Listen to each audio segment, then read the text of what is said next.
Hello and welcome to today's session of I'm the Best Mom Cover Page Cover Story. I trust you all are keeping well and staying safe. As always, we are here to commit and to take on the subject which matters to you most. And in this joyful experience of motherhood, we will be interacting on topics which are more needful for today's hour. So today on the 42nd episode of Cover Page Cover Story, we are going to have a discussion on does my naughty child requires treatment? I'm sure the kids watching us may not be very happy seeing this, but we will be interacting with your questions. During the session, if we miss out any specific question which are not addressed, please post it on the Q&A section. We will take it in the maybe towards the end of the session. I'm extremely happy to have Dr. Manjusa Giri today with us. Vice President, IMA Nagpur, Chairperson with AH Nagpur, Director at Neuron, Brain, Spine and Critical Care Hospital, and a consultant neurodevelopmental pediatrician with high amount of knowledge in and around children. Now, today's topic is very interesting. With this, I would also request Dr. Anuj Rastogi sir to carry on the session. Over to you, sir. Good evening, Deepman. Good evening. This is a very good, interesting topic for the parents to understand what is naughty and what is beyond naughtiness. आज का जो हमारा session है वो हम उसमें describe करने की कोशिश करेंगे कि शैतान, जैसे हम अक्सर बहुत से बच्चों के लिए कहते हैं बहुत शैतान है, बहुत एक्टिव है, बहुत हाइपर एक्टिव है, but sometime we are not aware कि जो हाइपर एक्टिविटी है एक लेवल के बियॉन्ड है, where you need to have some behavior therapy and medicine. It is in a child nature to push boundaries with parents, with relatives, and even with teachers. Sometimes they cry, sometimes they show naughtiness, sometimes they're playing up, sometimes they are having mad and half an hour, hurdang jise kehte hain, and it is a part of their learning. But sometimes it goes beyond this level. And जो बच्चे हमेशा out of control दिखते हैं, those who are always out of control, they are not listening to their parents or they are not sitting at one place. Quite a few of them may require some treatment or they are suffering from a neurodevelopmental disorder that is named as attention deficit hyperactivity syndrome और ADHD उसे हम कहते हैं. जो अगर मैं brain के बारे में बात करूं तो हमारे ब्रेन में दो तरह से सिग्नल मॉड्यूलेशन चलता है. एक तो बॉटम अप सिग्नल, जो हमारा सेंसरी सिस्टम, जो हम देखते हैं, जो हम सुनते हैं, जो हम टच करते हैं, उसको फिर हम कॉम्प्रीहेंड करते हैं ब्रेन के अंदर.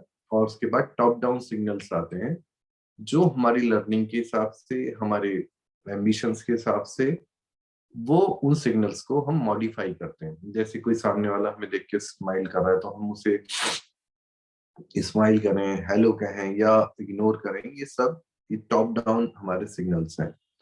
तो they are up to some control. और ये सब होता है एक डोपामीन नाम के हार्मोन से, जो हमारे ब्रेन के अलग अलग पार्ट पे डिफरेंटली एक्ट करता है. तो कुछ बच्चे ऐसे होते हैं जिनका डोपामीन का जो सर्ज है वो थोड़ा डिफरेंट होता है, और वो बच्चे प्लेजर सीख करते हैं इस तरह की इनअटेंटिव और हाइपर एक्टिविटीज के दौरान. उन्हें बड़ा अच्छा लगता है ऐसे करना और वो उसको करते चले जाते हैं और रिपरकशन नहीं सोचते, and they can't regulate their emotions, और वो इन चीजों को करते रहते हैं. उसे इन बात से कोई फर्क नहीं पड़ता कि किसी को हर्ट हो रहा है या वो जो एक्टिविटी, उन्हें जो गोल है उनका, वो अचीव कर रहे हैं या नहीं कर रहे हैं. तो मैं अब इसी टॉपिक पे डॉक्टर मंजू है नागपुर से, जो डेवलपमेंटल पीडियाट्रिशियन है, न्यूरॉन सेंटर रन करती हैं और जिनका ADHD ट्रीट करने में बहुत वास्ट एक्सपीरियंस है. तो मैं आज कुछ सवाल उनसे पूछूंगा. Welcome ma'am. नमस्कार सर. नमस्कार मैम. नमस्कार. Thank you for inviting me. What is ADHD and how do I differentiate between a kid who just has ton of energy and one who has a problem?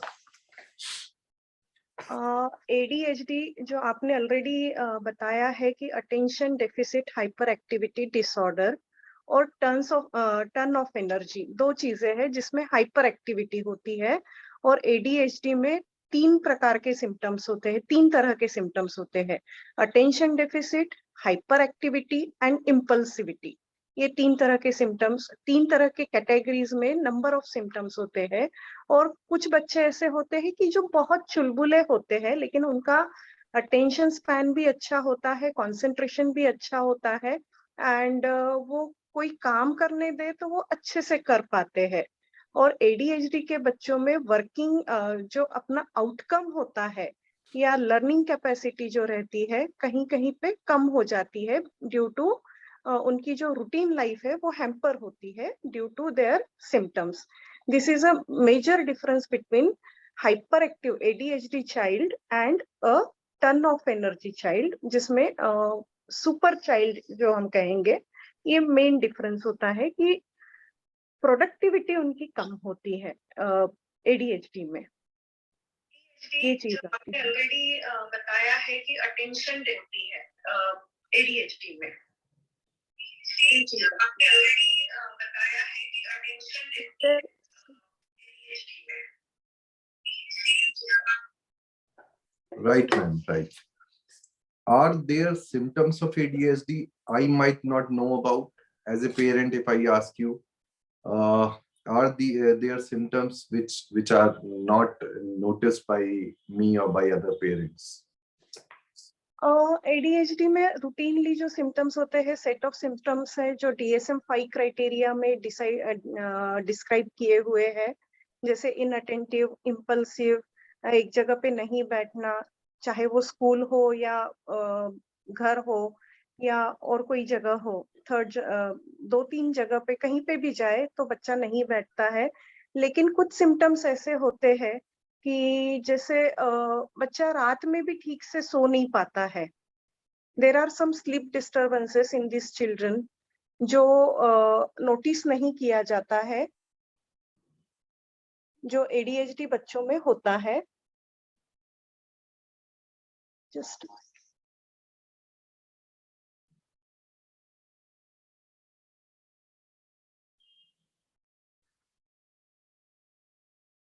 Then there are some anxiety problems रहते हैं, there is some depression रह सकता है, जो underline condition है वो रह सकती है, एपिलेप्सी रह सकता है, सीजर्स की वजह से भी ये सिम्टम्स रह सकते हैं जो अननोटिस जा सकते हैं। There are positive factors behind hyper activity of a child. Okay ma'am, तो आपने बताया कि कोई स्लीप डिसऑर्डर हो सकता है, कोई एडिनॉइड्स हो सकते हैं और कोई सीजर डिसऑर्डर हो सकता है जो हिडन हो सकता है और वो प्रेसिपिटेट कर रहा हो एडीएचडी को। Ma'am, what is the difference in ADHD between boys and girls? क्योंकि ऐसा सोचते हैं कि लड़कियों को होती ही नहीं, एक जनरल परसेप्शन ये है। Is that correct? नहीं नहीं, ऐसा नहीं होता है।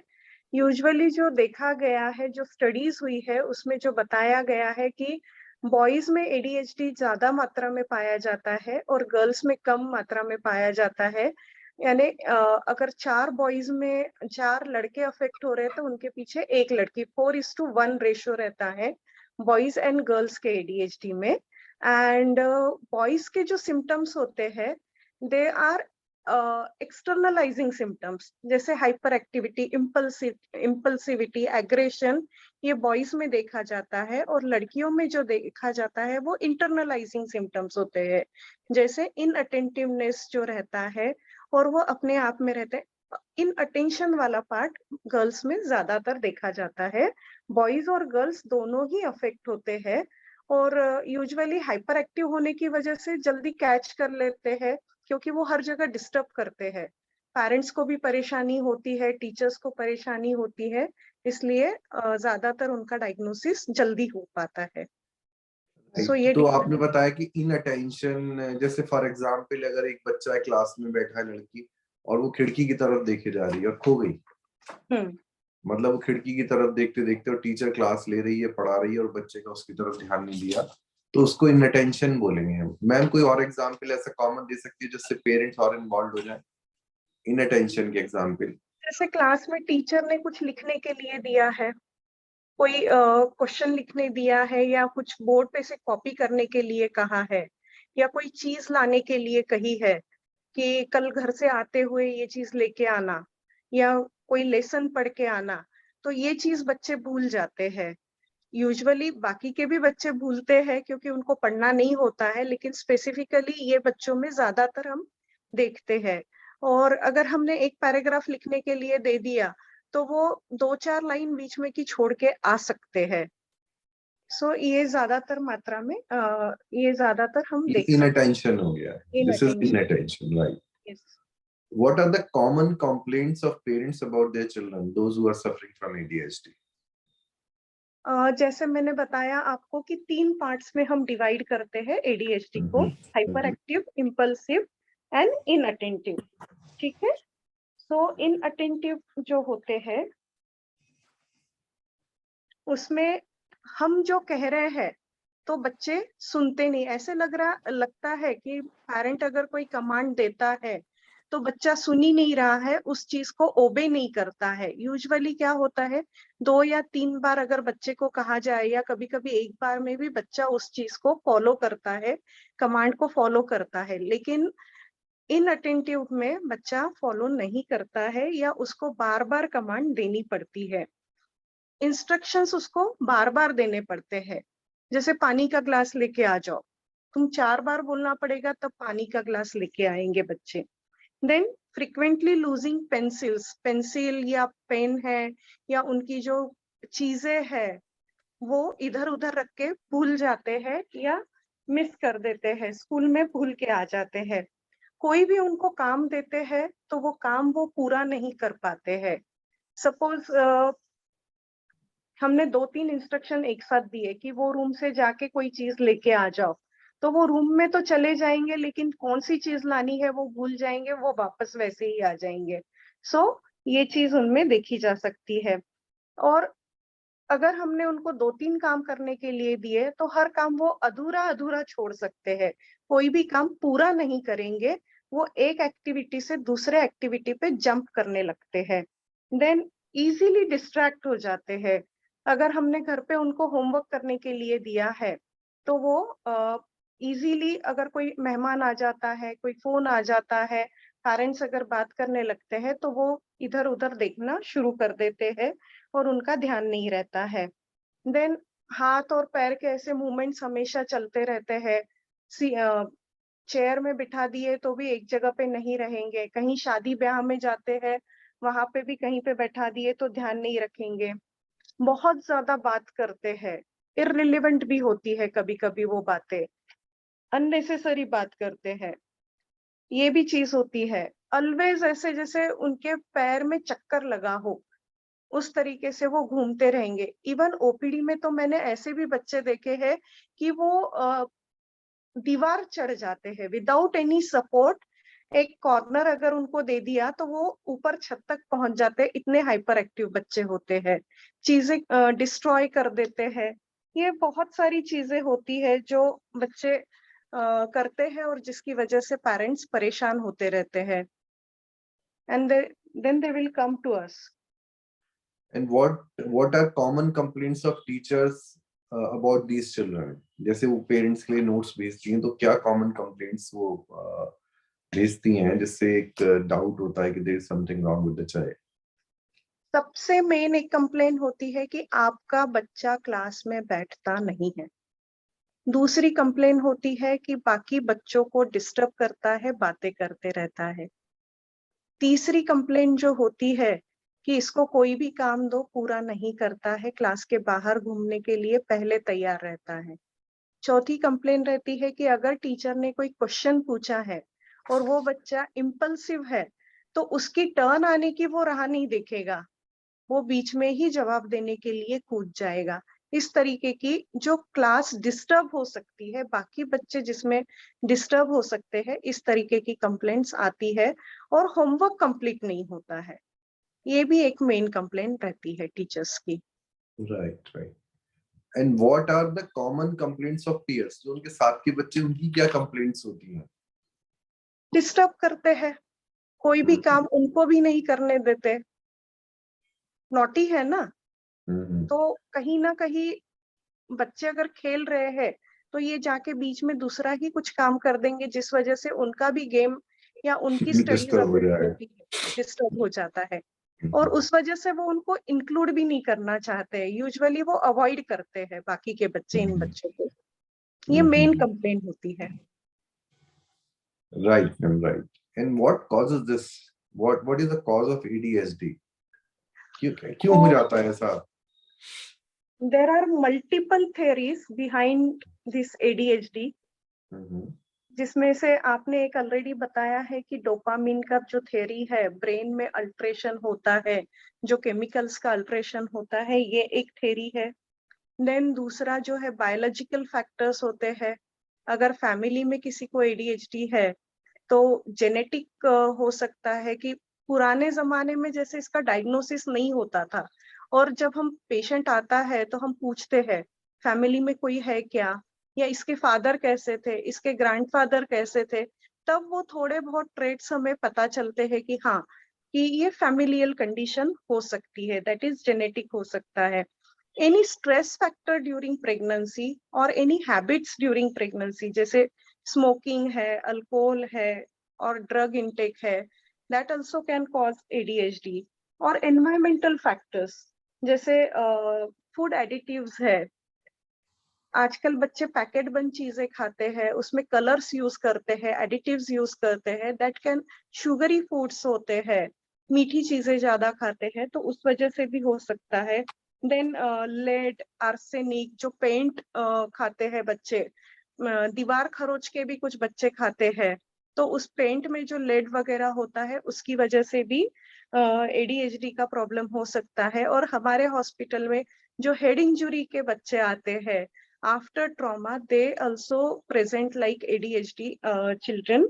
देन कुछ मेनिंजाइटिस, ब्रेन का इन्फेक्शन हुआ, एपिलेप्सी हुआ, या आफ्टर बर्थ बच्चे को कुछ ट्रॉमा होता है ब्रेन में, बच्चा रोता नहीं है, या कोई ऐसी शिकायत होती है कि with in 2 years of life, pregnancy से लेके 2 साल के अंदर बच्चे के ब्रेन को अगर कुछ ट्रॉमा होता है, दैट इज 1000 days थ्योरी, अगर उसमें कुछ ब्रेन अफेक्ट होता है तो भी ADHD के सिम्टम्स आ सकते हैं।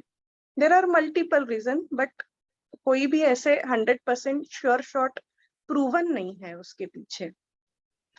Okay ma'am, there is some gene test for it? कोई जीन टेस्ट होता है इसके लिए जिससे पता चल जाए कि एक भाई को है दूसरे भाई को भी हो सकती है? There are some test, genetic test है, न्यूरोट्रांसमिट रिसर्चर हैव एग्जामिन, जो डोपामिन ट्रांसमिशन को जो न्यूरोट्रांसमीटर रेगुलेट करता है, वो जीन अगर हमने देखा तो डायग्नोसिस हो सकता है ADHD का।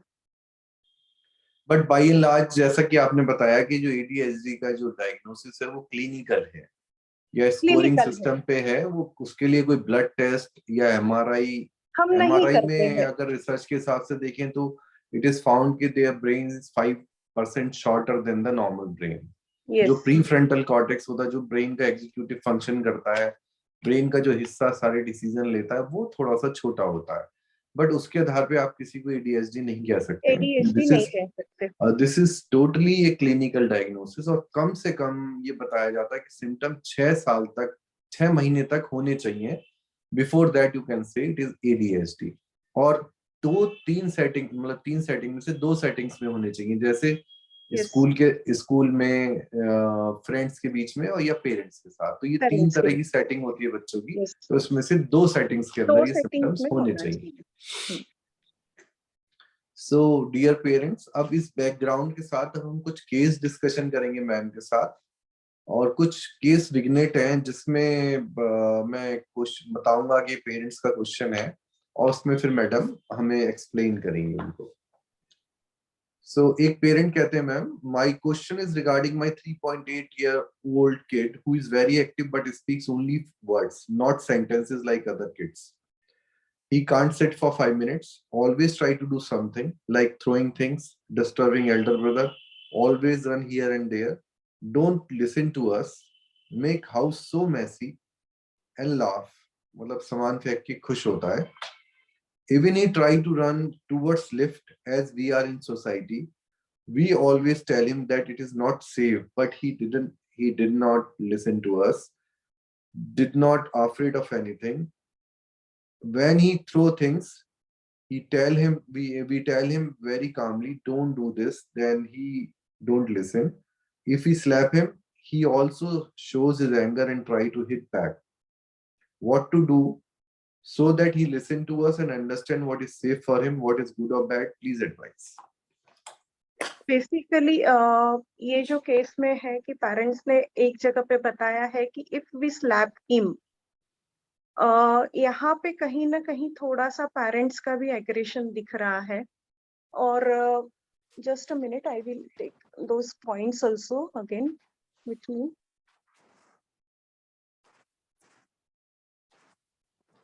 Just a minute.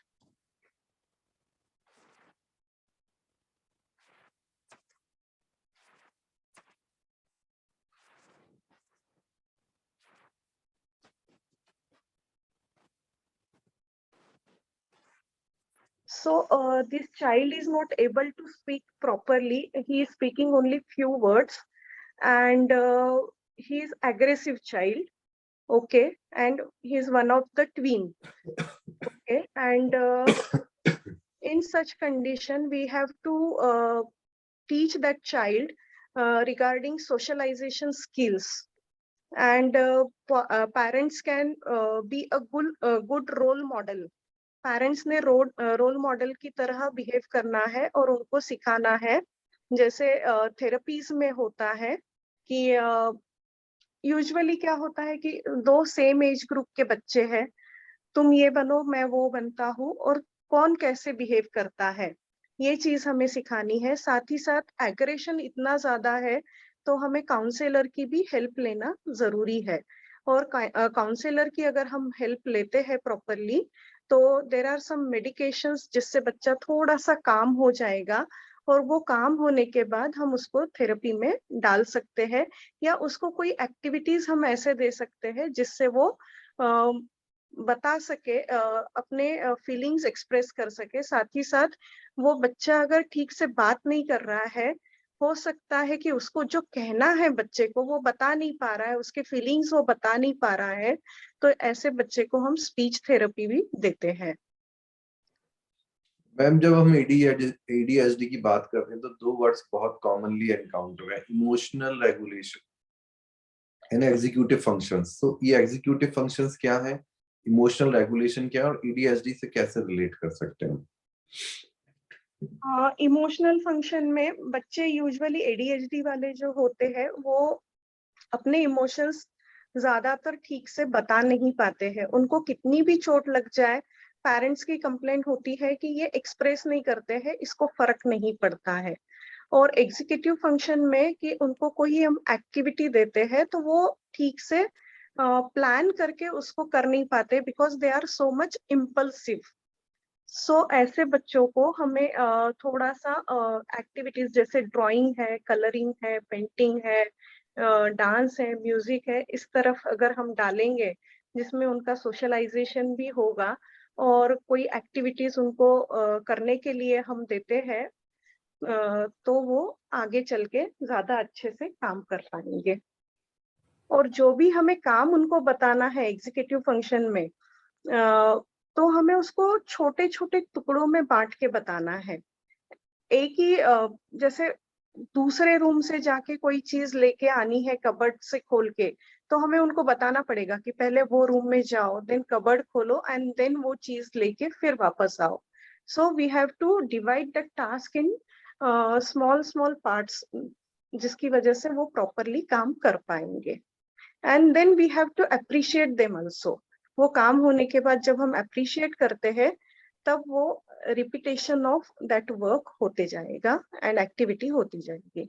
अच्छा, होता उल्टा है मैम. ऐसे बच्चों को उनके पेरेंट्स, आज भी एक मदर आई थी मेरे पास, तो वो शी वाज क्वाइट अपसेट कि उसकी दादी उस बच्चे को बहुत डांटती है.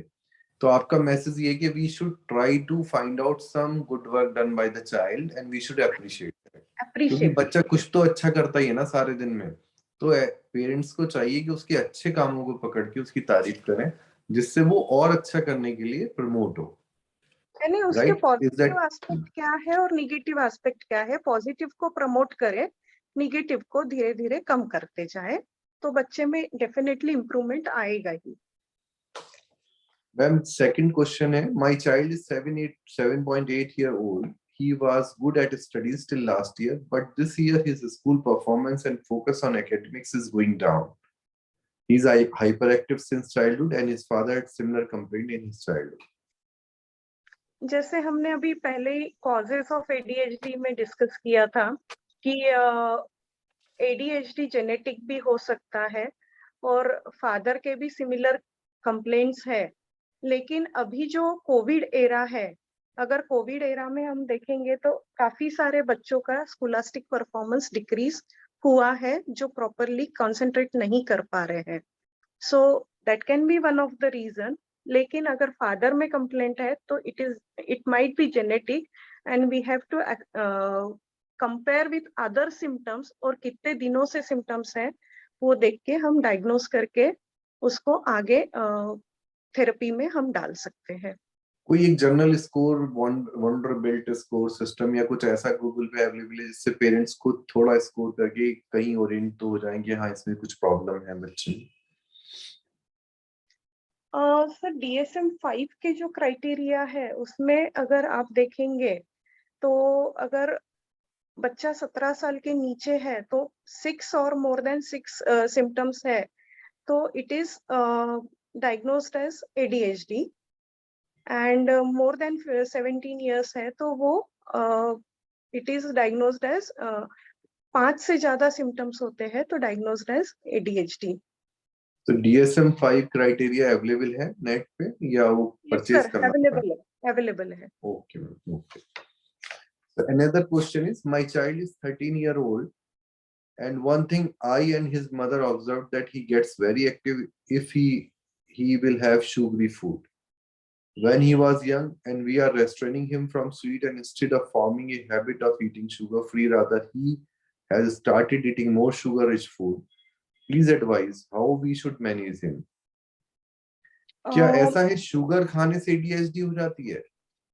नहीं, there are some foods that can वो उसके सिम्टम्स को बढ़ा सकता है। शुगर खाने से तो ADHD नहीं होगा, जैसे मैंने पहले भी बताया था कि फूड एडिटिव्स या कुछ ऐसी चीजें होती है जिसकी वजह से सिम्टम्स बढ़ सकते हैं। सो हो सकता है कि शुगरी फूड खाने से उसके सिम्टम्स बढ़ते होंगे, और बहुत दिनों तक अगर हमने बच्चे को नहीं खाना है रोक के रखा है तो उसके बाद बच्चे की जब इच्छा होती है वो पेरेंट्स को नहीं सुनता है ना, डिफाइंट हो जाते हैं। और उसके बाद हमें यही करना है कि उसको टारगेट देना है कि इतने दिन शुगर नहीं खाएगा, देन अप्रिसिएशन रहेगा, है ना। डांटने से काम नहीं होने वाला। यूजुअली पेरेंट्स क्या करते हैं, डांटना शुरू कर देते हैं, तो डांटने से अच्छा बच्चे को अप्रिशिएट करना है। और 13 साल का बच्चा है तो 13 साल के बच्चे को हम समझा भी सकते हैं कि ये खाने से ये प्रॉब्लम हो रही है तो ये चीज अवॉइड करे। और स्पेसिफिकली और एक चीज मैं कहना चाहूंगी कि अगर हमारे बच्चे को शुगरी फूड खाने से प्रॉब्लम हो रही है तो हम वो चीज घर में ही नहीं लाएंगे। वैसे भी वो हेल्दी डाइट में तो आता ही नहीं है, सो हम वो चीज घर में ही नहीं लाएंगे। और जब बच्चा अवॉइड करता है, पेरेंट्स की बात मानता है, तो then we can reward that child. Okay ma'am, okay. So ये बात हुई कि शुगरी फूड खाने से तो ADHD नहीं होता, बट जिसकी ससेप्टिबिलिटी है या जो प्रो ADHD बच्चा है उसके सिम्टम्स खराब हो जाएंगे या हाइपर एक्साइटेड फेज में या हाइपर इंपल्सिव फेज में चला जाएगा शुगरी फूड खाने। So next question है, I have a daughter of 4.5 years and she is highly engrossed in her tab or mobile and she reacts to the cartoon character very aggressively and sometimes it scares the people around including me. What can be done in this case? बच्चा आपका 4.5 साल का है, cartoon character देख के उसी की तरह बिहेव कर रहा है। ये बहुत सारी केसेस अपनी OPD में आती है।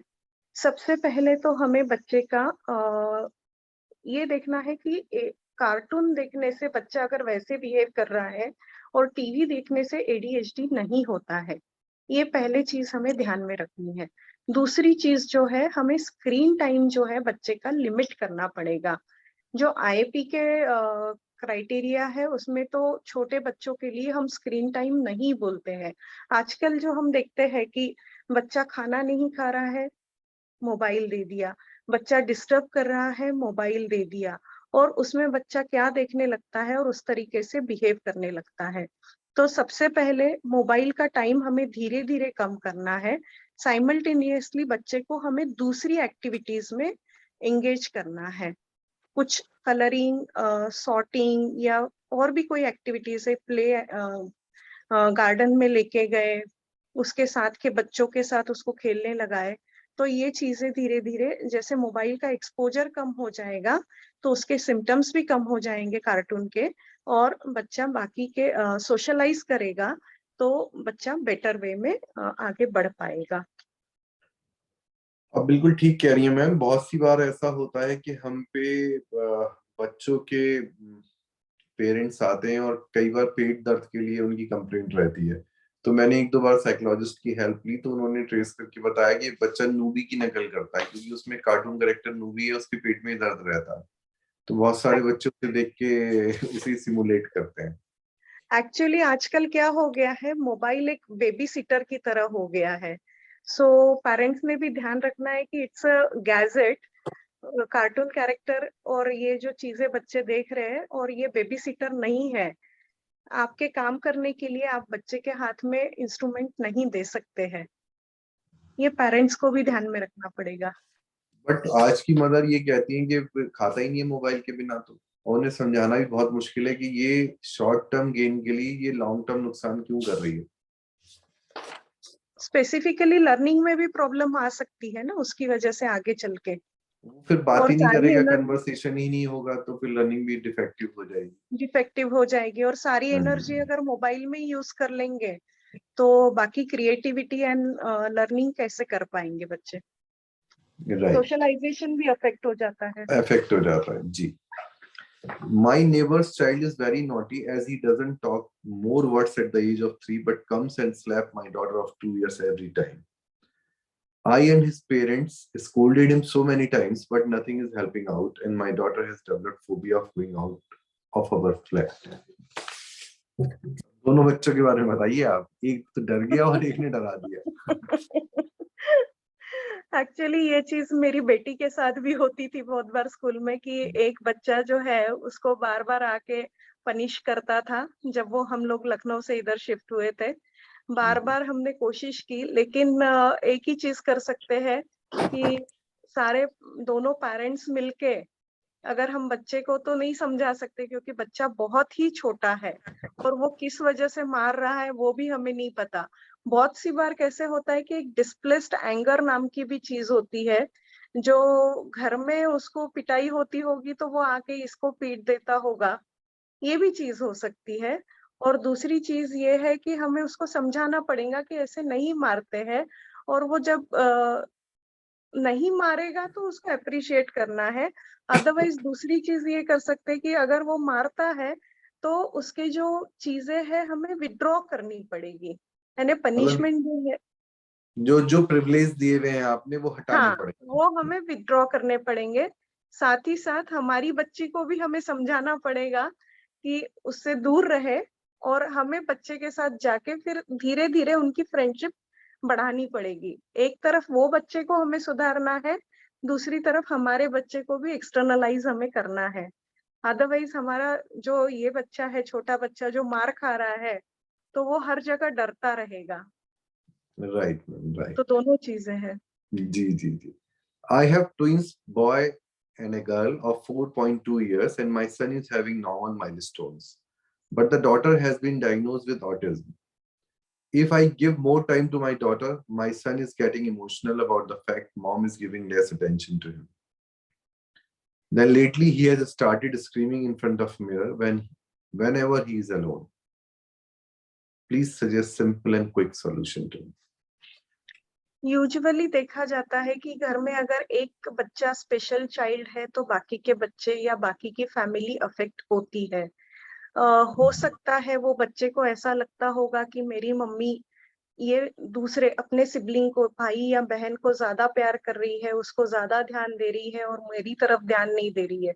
It is specifically attention seeking behaviour की तरह है।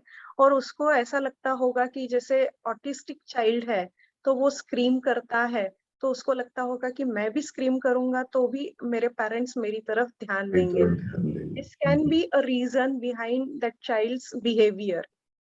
सो हमें वो बच्चे को थोड़ा ज्यादा टाइम देना पड़ेगा। और बच्चा इतना छोटा है कि उसके सिबलिंग के बारे में वो नहीं समझ सकता, लेकिन हम इतना बता सकते हैं कि इसको थोड़ा सा प्रॉब्लम है बेटा, हमें मिलके इसको सपोर्ट करना है। ये चीज हमें बच्चे में डालनी पड़ेगी। और जो ऑटिस्टिक चाइल्ड है उसकी एक्टिविटी के लिए भी हम थोड़ा सा नॉर्मल चाइल्ड की हेल्प ले सकते हैं। और स्पेसिफिकली एक चीज हमें ध्यान देना है कि हम ऑटिस्टिक चाइल्ड को ज्यादा ध्यान दे रहे हैं, तो ये जो नॉर्मल चाइल्ड है उसके साथ भी हमें क्वालिटी टाइम स्पेंड करना है। ऐसा नहीं होना चाहिए कि बेटा तू समझ ले, बेटा तू समझ ले, बेटा तू समझ ले। तो ये चीज नहीं होनी चाहिए। नॉर्मल चाइल्ड के साथ भी हमें 1:1 टाइम और क्वालिटी टाइम शेयर बट करना यहाँ है। बच्चे बहुत छोटे हैं, 4 साल का बच्चा है तो उसे समझाना भी थोड़ा डिफिकल्ट है पेरेंट्स के थोड़ा लिए। डिफिकल्ट है इसमें। कुछ एक्टिविटीज में हम उनको इन्वॉल्व कर सकते हैं, थोड़ा सा उनको बाहर लेके जा सकते हैं। स्पेसिफिकली इसी बच्चे को एक आध दिन गार्डन में लेके चले गए, ये बच्चे को भी थोड़ा ठीक लगेगा, अटेंशन मिलेगा, तो हो सकता है उसके मतलब सिम्टम्स उसको ये जाहिराना प्यार करना है कि भाई मैं देखो तुम्हें लेके आई हूँ और मैं तुम्हारे लिए ये करा है मैंने। हाँ, मतलब ये कि प्यार तो हम आप करते ही तुमसे हैं भी बट शो प्यार ज्यादा करते करें हैं, उनको, हम शो तुमसे भी ज्यादा करते करें। हैं। हम्म। हम्म। मैम नेक्स्ट क्वेश्चन है, my child had an issue with the focus and attention and I have started providing omega 3 to him from last 3 months. I could see some improvement, but how long it should be continued and is it habit forming? जो omega 3 supplementation होता है, minimum 4 months तो आपको देना है। 120 days का उसका period होता है। और अगर हमें इम्प्रूवमेंट मिल रहा है, it is supplementation, it is not a habit forming thing. अगर आपको इम्प्रूवमेंट मिल रहा है तो आप कंटिन्यू भी कर सकते हैं, उससे कोई आदत नहीं बनती है। और 4 महीना तो कम से कम आपको देना ही है। और Okay, ma'am. देखा जाता है कि थोड़े से सिम्टम्स में इम्प्रूवमेंट आता है, बेटर होते हैं। My child with atopic dermatitis at the age of 2 years gets very irritated. Is it because of the skin issue or do I need to see a child psychiatrist? Dermatitis की वजह से हो सकता है ना, 2 साल का बच्चा है और अटोपिक डर्मेटाइटिस है, इचिंग है, तो उसकी वजह से बच्चा इरिटेट हो सकता है। इसलिए प्रॉपरली स्किन स्पेशलिस्ट से अगर हम ट्रीटमेंट करवा लेते हैं और कंडीशन अगर ठीक हो जाती है तो it's okay. Otherwise symptoms persist रहते हैं तो हमें साइकेट्रिस्ट से मिलना पड़ेगा। Okay, ma'am. Okay. How can a child with ADHD be fed healthier? मतलब उसको खाने में क्या डाइट होनी चाहिए ऐसे बच्चों के लिए? इट्स नॉर्मल बैलेंस डाइट आप आपको देना है। सब्जी, रोटी, दाल, चावल, मीठा कम देना है, पैकेट वाली चीजें नहीं देना है, जंक फूड नहीं देना है, जिसमें एडिटिव्स है वो चीजें हमें नहीं देना है। और स्पेसिफिकली देखा गया है कि हरी सब्जियां ज्यादा दे। और जैसे फिश अगर देते हैं, अगर वेजिटेरियन है तो जरूरी नहीं है फिश देना, फ्लैक्सीड वगैरह भी आप यूज कर सकते हैं। और रेड मीट बच्चे को नहीं देना है, ये चीज आपको ध्यान में रखना है। ज्यादा स्पाइसी चीजें या ज्यादा ऑयली चीजें अवॉइड करना है। रेड मीट रूटीन से क्या बैलेंस नुकसान है? हाँ, रेड मीट से क्या नुकसान है ma'am? Red meat. Hyper activity बढ़ती है सर उससे। Okay, right. What can help children with ADHD who need to spend a lot of time on their computers? Like online classes वगैरह आजकल काफी हैं और उसमें फिर वीडियो गेम्स वगैरह पे बच्चे लगे रहते हैं। थोड़ा तो हमें सामने रखना पड़ेगा, सामने रहना पड़ेगा। और स्पेसिफिकली मोबाइल पे नहीं देना है ऑनलाइन क्लासेस के लिए। उनको लैपटॉप दीजिए या बड़ा वाला स्क्रीन दीजिए, सो दैट आप ध्यान रख सकते हो कि बच्चा क्या देख रहा है। दूसरी चीज, बेडरूम में बैठने की जगह अगर हॉल में रहते हैं और वहां पे हम दूसरा कुछ काम कर रहे हैं तो हम भी ध्यान दे सकते हैं।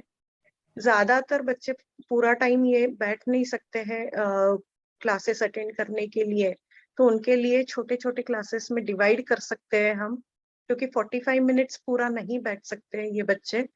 और और एक चीज जो मैं कहना चाहूंगी कि बहुत बार होमवर्क जो आता है बच्चों का, वो वर्कशीट्स जो आते हैं वो मोबाइल पे आते हैं और बच्चे उसको कॉपी करते रहते हैं और उसी दौरान बच्चे दूसरे साइट्स पे चले जाते हैं। तो हो सके तो प्रिंटर से प्रिंट आउट करवा के फिर वो वर्कशीट सॉल्व करने दीजिए। और अगर लैपटॉप या गेमिंग साइट पे ज्यादा है तो हमें ध्यान रख के वो टाइम लिमिट करना ही पड़ेगा। Okay ma'am, okay. Now you tell me, can ADHD be blessing also? Yes, it can be a blessing also, क्योंकि इतने ज्यादा आइडियाज रहते हैं, हाइपर रहते हैं, तो हो दे आर क्रिएटिव ऑल्सो, कि कोई नई चीज बनानी है तो वो कर सकते हैं। सो ADHD can be blessing also, fleeting of ideas रहते हैं। So this could be a blessing also. This good. What are the best toys for these children? Best toys, Mhm. Mostly तो हम कहेंगे कि बाहर जाके खेले ताकि उनकी एनर्जी यूज हो जाए, है ना, लेकिन इतना भी ना खेले कि वो इतने थक जाए कि उनके सिम्टम्स और बढ़ जाए। सो बाहर जाके खेलना एंड सॉर्टिंग वाले जो एक्टिविटीज रहते हैं वो हमें उनको करने दे सकते हैं स्पेसिफिकली। So इन बच्चों का फ्यूचर क्या रहता है मैम? कभी ठीक हो जाते हैं या लाइफ लॉन्ग थेरेपी चाहिए होती है? इनअटेंटिव जो होते हैं उनके सिम्टम्स थोड़े कम हो जाते हैं, लेकिन थोड़े ना थोड़े कुछ ना कुछ बिहेवियरल प्रॉब्लम्स या एडजस्टमेंट प्रॉब्लम्स हमेशा रहते हैं। So we have to assist them and we have to organise their activities, यानी सपोर्ट की जरूरत तो रहती है, थोड़ी बहुत तो रहती है। तो यानी जैसे आपकी बातों से मुझे लगता है जो बच्चे ADHD के रहते हैं वो बड़े होके भी एडल्ट ADHD रहते हैं या एडल्ट टीनेजर्स कुछ ना रहते हैं। कुछ सिम्टम्स रहते ही है। तो आप कैसे उन्हें पहचान सकते हैं ये adult, this adult is with ADHD? क्योंकि जब आपको पता चल जाता है इसके साथ ये प्रॉब्लम है तो आपका बिहेवियर थोड़ा मॉडिफाई हो जाता है उसके साथ। So hmm. how can you judge this man is having ADHD or this woman is having ADHD? इतने यानी एंजाइटी बहुत होती है उनमें, एंग्शियस जैसे रहते हैं कि एक जगह पे बैठ नहीं पाएंगे। अगर मोस्ट ऑफ द टाइम अगर ADHD का बच्चा लेके आता है, कभी मैं देखती हूँ पेरेंट्स के पैर, फादर के पैर जो होते हैं वो कंटिन्यूअस हिल रहे होते हैं, रेस्टलेसनेस होता है उनमें, थोड़ा बहुत फ्लीटिंग ऑफ आइडियाज होता है, थोड़ा बहुत वो कॉन्सेंट्रेट नहीं कर पाते हैं। मैं बाहर देख के आता हूँ, मैं ये करता हूँ, और एडजस्ट नहीं कर पाते हैं। और यूजुअली मदर भी कहती है कि थोड़ा सा एग्रेसिव है, एडजस्ट करने में प्रॉब्लम हो रही है, तो ये सिम्टम्स मदर भी बताती है, या मदर को हो तो फादर बताते हैं। राइट। एंड इसके लिए जो दवाई जो मोस्ट कॉमन यूज करते हैं हम लोग मिथाइल फेनिडेट यूज करते हैं। हाँ, तो ये कितने लंबे समय तक दी जा सकती है और इसकी कोई डिपेंडेंस या कोई टॉलरेंस कुछ होता है? मतलब इसकी दवाई की आदत पड़ जाती हो या ये दवाई काम करना बंद कर देती हो? एज सच ये दवाई हमें रूटीनली हमेशा देनी पड़ सकती है, और इसके साइड इफेक्ट्स इतने ज्यादा नहीं है। कभी कभी देखा जाता है कि हाइट कम बढ़ती है, ऐसा हो सकता है, और भूख कम लग सकती है। तो उसमें हम ये कह सकते हैं कि और थोड़ा सा क्वालिटी जो होती है इसके फूड की, साइड इफेक्ट्स इतने वो अगर ज्यादा हम नहीं है। बढ़ा कभी दें कभी देखा जाता तो है वो कि ज्यादा हाइट बेहतर कम रहेगा। बढ़ती है, ऐसा हो सकता है, और भूख कम लग सकती और है। ओके लंबे मैम। समय तक हमें देना पड़ता है। अच्छा, जो ये पेशेंट है, ADHD के पेशेंट हैं या और बीमारियों के पेशेंट है, what is the most common reason of treatment failure? जो कि पेरेंट्स बहुत कॉमन गलतियां करते हैं क्या है वो आपकी निगाह में जिससे आपको लगता है कि ये ट्रीटमेंट एक क्रोनिक डिसऑर्डर का बच्चा था, इसलिए ट्रीटमेंट मिलना चाहिए था, and they falter on that treatment, और उससे अल्टीमेटली किसी का लॉस नहीं होता, बच्चे का लॉस हो जाता है. तो what are the factors, what are the reasons where they drop treatment, or they don't follow treatment, or they don't means that lead to the treatment failure?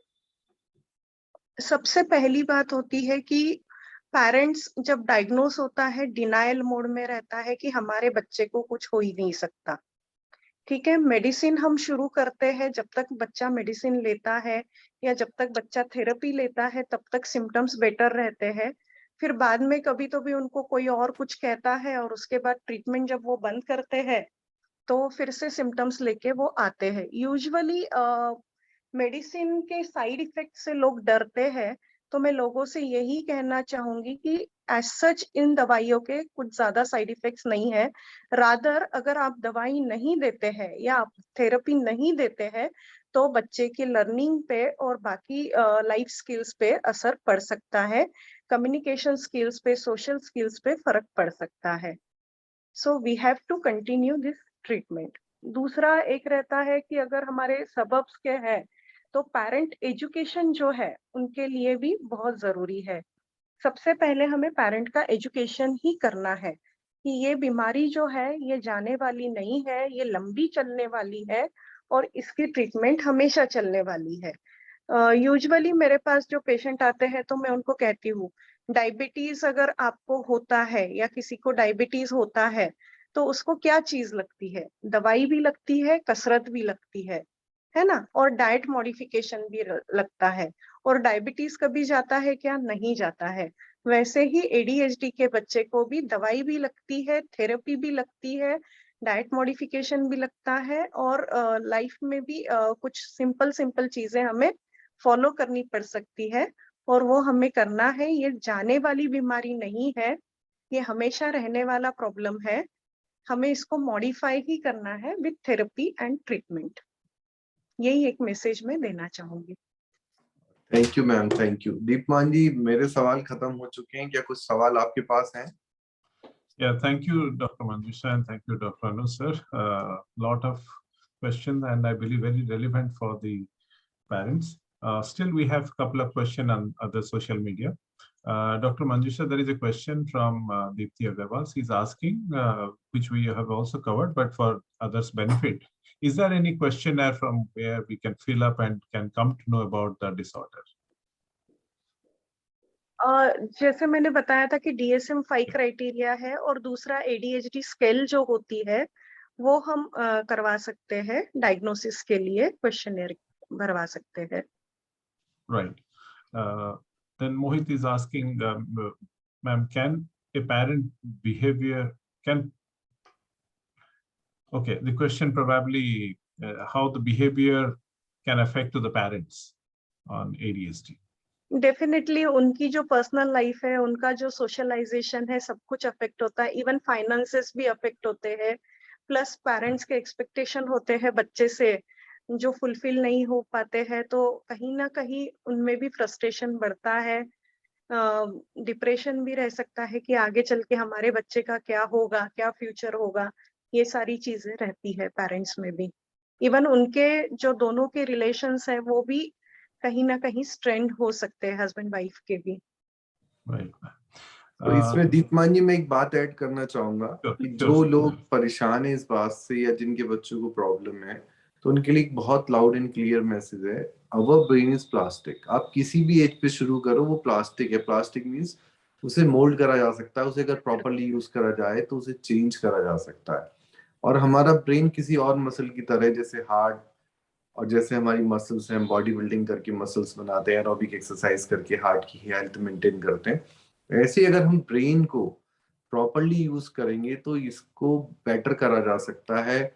इसको विदर होने से, इसको ड्राई और मतलब जो न्यूरॉन्स हमारे इनएक्टिव पड़े हैं वो भी जो सूख के खत्म हो जाए, वो उन्हें बेटर करा जा सकता है. ये एक एक्सपेरिमेंट में देखा गया कि अगर आंखों पे पट्टी बांध दी जाए 6 महीने के लिए, अगर उसे लाइट स्टिमुलेशन नहीं मिलेगा तो वो आंखें देखना बंद कर देंगी. एंड सो इसमें बहुत निराश होने वाली बात नहीं है, इसकी ट्रीटमेंट भी अवेलेबल है. थोड़ा कोशिश आप कीजिए, और थोड़ा बिहेवियर थेरेपी कराइए एंड आपके बच्चे ठीक होंगे. Please Deepmani question. Yeah, thank you so much, Dr. Anuj. Ma'am, there is another question. My son had epilepsy episode at the age of 18 months, and since then he is showing non-responsive and speech delay. Though 18 months पे epilepsy episode है and non-responsive and speech delay. That's right. और कोई features भी है क्या जो उन्होंने दिए हैं? No, only this much. So speech delay यानी कितना बात करता है? अगर वो मीनिंगफुल वर्ड्स बोलता है बच्चा, देन वी विल नॉट से स्पीच डिले. बहुत बार कैसे रहता है कि पेरेंट्स के एक्सपेक्टेशन ज्यादा रहते हैं बाकी बच्चों के देख के, तो हो सकता है कि स्पीच डिले हो ना हो. यानी कुछ लोग बोलते हैं कि 1.5-2 साल का बच्चा पूरे सेंटेंस बोलता है, लेकिन कोई कोई बच्चा लेट बोलता है. और एपिलेप्सी है, नॉन रिस्पॉन्सिव है, स्पीच डिले है, तो हियरिंग टेस्ट करवाया है क्या, बेरा करवाया है क्या, उसको कितना सुनाई देता है वो भी हमें देखना पड़ेगा. अगर उसका हियरिंग प्रॉपर नहीं होगा तो भी बच्चा अच्छे से बोल नहीं पाएगा या रिस्पॉन्स भी नहीं दे पाएगा. indeed, sometimes it's very important to do the Vera test. Then you will get to know whether the child is fully responsive or not. With this, we can go to the next question. My son is 2 years and 3 months old. He hits other children. How to refrain him from this? Very small child. Usually बच्चा जो होता है वो किसी ना किसी को mimic करके ही वैसा बिहेव करता है most of the time.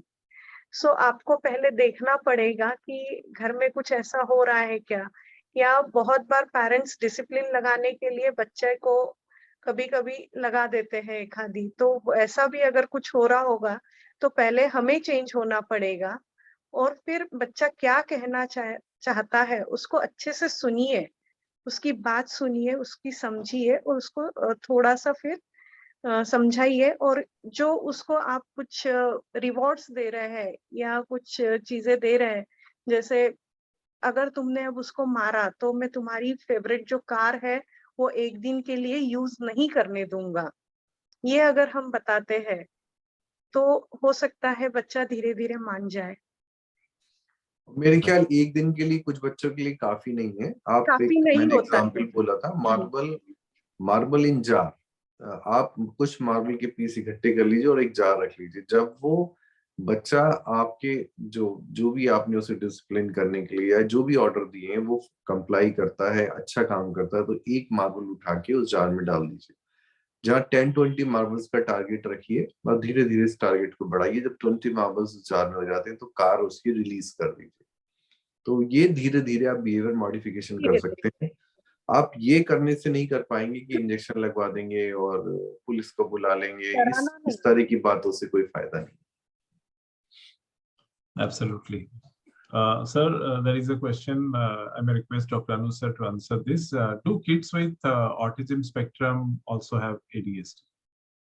A few of them might have ADHD. जो ऑटिस्टिक स्पेक्ट्रम कहते हैं इसलिए हैं क्योंकि उसके साथ कोमॉर्बिडिटी हो सकती है. Okay. Sir, there is one more. My child is 13 months old and he refused all his meals, but I still try to feed him. After eating 2 to 4 spoons, he starts crying.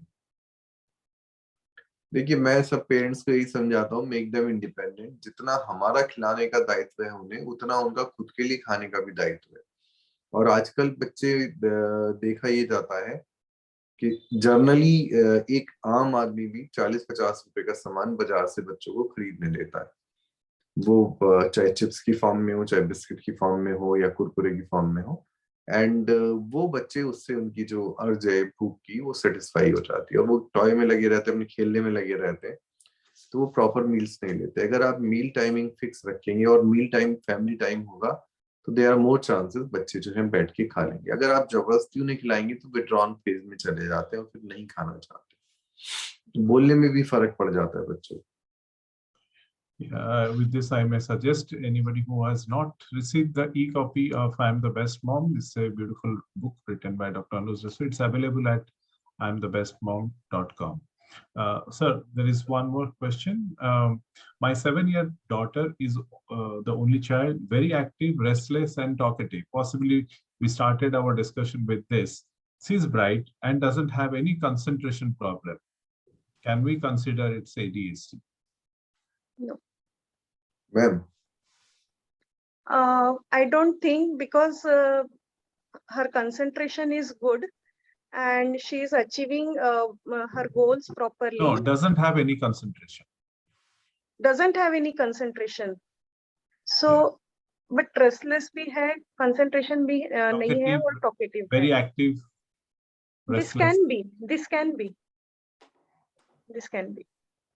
इसमें दीपमान जी उसको देखना पड़ेगा कि कितनी settings में वो defective है बच्चा। जैसे मेजर 3 सेटिंग में, अगर 2 सेटिंग में, और कितना ड्यूरेशन हो गया है, उसका स्लीप पैटर्न क्या है, वो मे बी वो अटेंशन ही सीख करती हो, दूसरा भाई बहन हो, सिबलिंग हो, उसको लगता हो कि मेरे पेरेंट्स पे ज्यादा अटेंशन देते हैं, तो वो अटेंशन सीख करने के लिए ऐसा करती हो।